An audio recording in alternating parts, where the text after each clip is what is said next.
Hello friends, আজকে আমি আপনাদের সাথে শেয়ার করব ঘরে থাকা কিছু নরম মুড়ি দিয়ে। যে মুড়িগুলো নরম হয়ে যায় সেই মুড়িগুলো দিয়ে আজকে আমি আপনাদের সাথে একটা অসাধারণ সুস্বাদু একটা রেসিপি শেয়ার করব।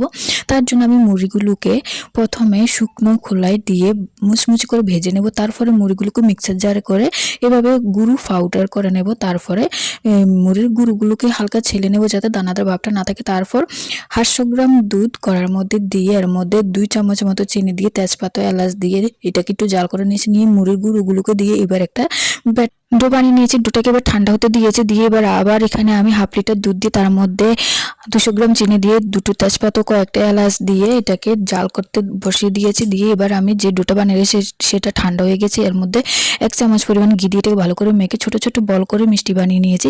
এবার আমি যে দুধটা জাল করতে দিয়েছি এটা জাল হয়ে গেছে। এবার এর থেকে তেজপাতাটা তুলে ফেলে দেবো। দিয়ে মিষ্টিগুলো দুধের মধ্যে দিয়ে একটু জাল করে হয়ে গেল মুড়ির রসমালাই।